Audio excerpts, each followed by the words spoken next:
12واں آ جائے، 12واں آ جائے۔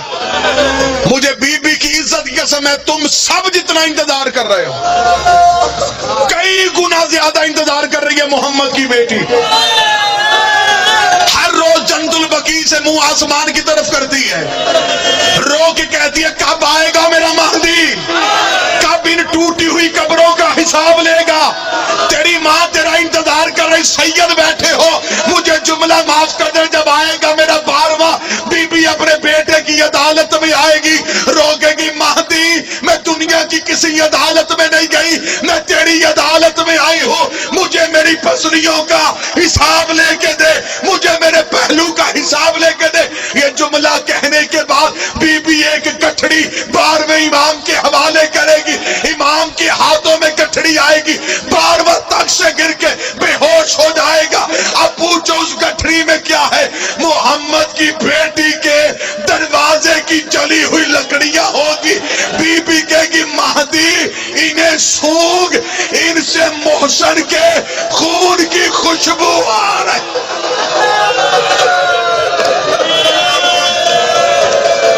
جیسے ساری زندگی رباب اصغر کا کرتا سنبھالتی رہی،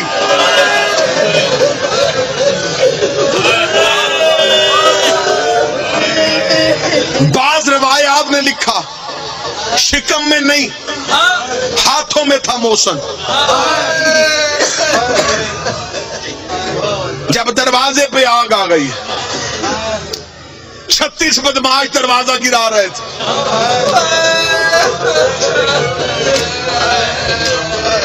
اکیلی محمد کی بیٹی ہاتھ رکھ کے کھڑی تھی۔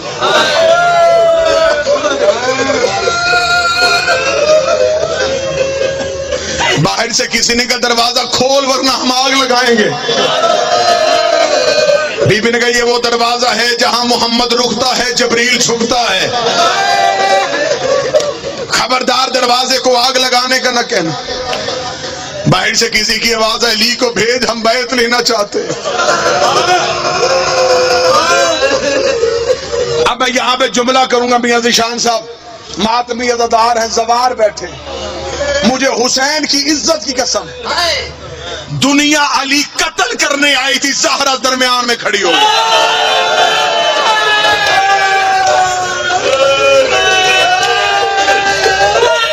مجھے ممبر کی عزت کی قسم ہے، یہ قتل کرنے آئے تھے علی کو، درمیان میں کھڑی ہو گئی زہرا، ولایت کا تحفظ کیا علی کی بیٹی۔ حسین کی ماں یوں سامنے کھڑی ہے، 36 دروازہ گرا رہے، اکیلی محمد کی بیٹی دروازے پہ ہاتھ رکھے کھڑی ہے۔ اب میں بار بار رک رہا ہوں اس لیے کہ مجھے ڈر لگ رہا ہے کہ میں بی بی کے نوری محل کے سامنے کھڑا ہوں، مجھے جملہ معاف کر دینا۔ جب زہرا کا کوئی اپنی طاقت نہ رہی، بی بی کا دایاں ہاتھ دروازے پہ تھا، ایک کمینے نے آنکھ کا اشارہ کیا، کنفذ بے غیرت نے تازیانہ نکالا، اس نے محمد کی بیٹی کے بازو پہ تازیانہ مارا، اسے کہا زہرا دروازہ چھوڑ، زہرا دروازہ چھوڑ، کوئی سید ہو مجھے معاف کر دینا۔ بی بی کا پہلو دروازہ گرنے کی وجہ سے زخمی نہیں ہوا، دروازہ گرنے سے محمد کی بیٹی کے پہلو پہ لوہے کی میخ لگی، پسلیاں شہید دروازہ گرنے سے نہیں ہوئی، بی بی دروازے کے نیچے تھی، لوگ صحن میں چلے۔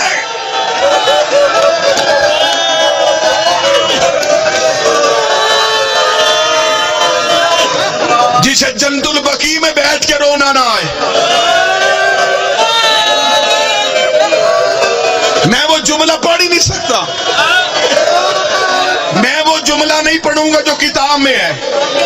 کیسے گزرے یہ؟ صحن میں داخل ہو گئے، میں بی بی کے روزے کی طرف دونوں ہاتھ کر کے سیدوں سے معافی مانگ کے کہتا ہوں، صرف انہوں نے دروازہ نہیں گرایا، انہوں نے محمد کی بیٹی کی دیواریں گرا دی، انہوں نے محمد کی بیٹی کی گھر کی چھت گرا دی۔ جب زہرا کے گھر کی چھت گری، بی بی نے تطہیر والی چادر کھولی، کبھی زینب کو سنبھالے، کبھی کلثوم کو سنبھالے، کبھی حسن کو سنبھالے۔